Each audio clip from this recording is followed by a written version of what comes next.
Sofiou. Merci Madame la Présidente.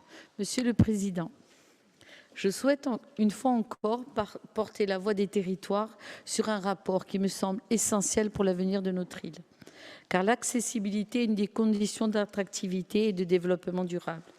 À l'écoute de certains propos, je reviendrai sur ce qu'a dit ma collègue Angèle et a souligné. Pour ceux qui ont connu l'époque des départements, il y a bien eu régression. Et je m'interroge sur l'état d'esprit qui prévaut dans cet hémicycle lorsque j'entends des critiques adressées au département érigées presque systématiquement en bouc émissaire. Je viens, pour ma part, de cet univers politique-là, celui de la proximité, du concret, du pragmatique.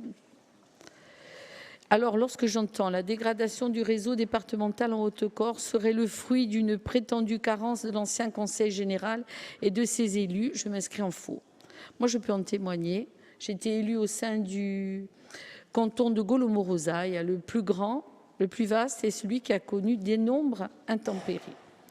À la coupole, on travaillait sérieusement dans l'opérationnel au service des territoires. Il est regrettable que cet esprit d'efficience n'ait pas été transmis lors de la fusion ou qu'il n'y ait pas été revendiqué comme un héritage utile plutôt que systématiquement contesté.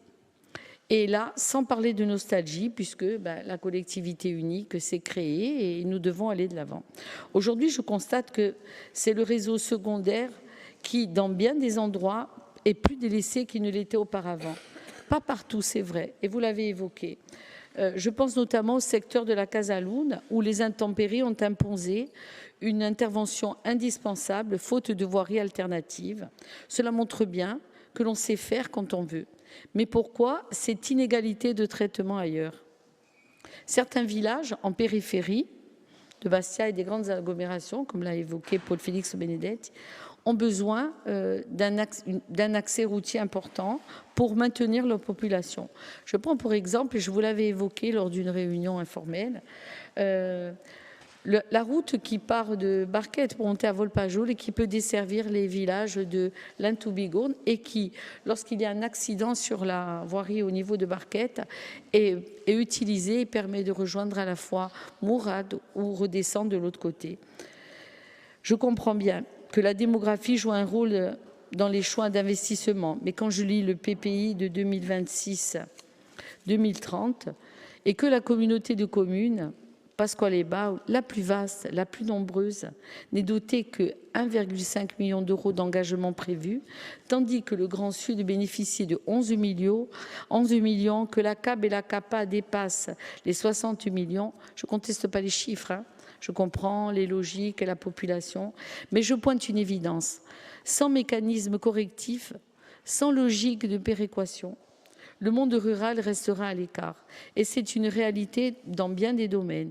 Celui des routes est un exemple criant. Je veux simplement rappeler que les conventions qui étaient érigées entre la CTC et les départements, votées en 2012, 60 millions par département sur 6 ans, elles avaient, à mon sens, le mérite de prendre la pleine mesure des besoins sur le réseau secondaire. Vous regrettez les 14 millions aient été mobilisés en 2B et 41 millions d'arrêtés, les 25 millions réalisés en 2A et 27 millions d'arrêtés. Pourtant, ces conventions ont eu un effet bénéfique, indépendamment du niveau de mobilisation. Elles avaient le mérite de poser un cadre clair, d'organiser un effort cohérent. N'oubliez pas, et je le truc, puisque chacun a évoqué le territoire qu'il connaissait le mieux, le canton de Golo-Morosaille a été un canton sinistré, avec d'énormes ponts, routes à refaire. Voilà pourquoi nous avons investi beaucoup.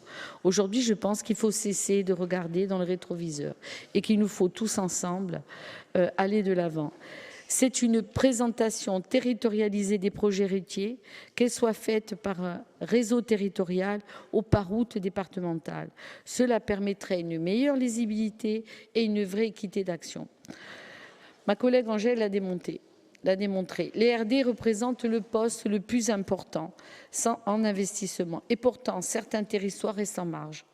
sans parler de l'entretien, la maintenance et de ces travaux quotidiens qui garantissent, et vous l'avez dit, la sécurité et la continuité des services. Je prends bonne note de votre volonté d'instaurer un point d'étape annuel sur l'avancement des projets.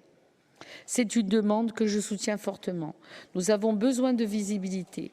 Sans cela, nous continuerons à vous interpeller au nom des maires, des concitoyens, des citoyens qui n'ont plus aujourd'hui de relais de proximité pour porter leur voix.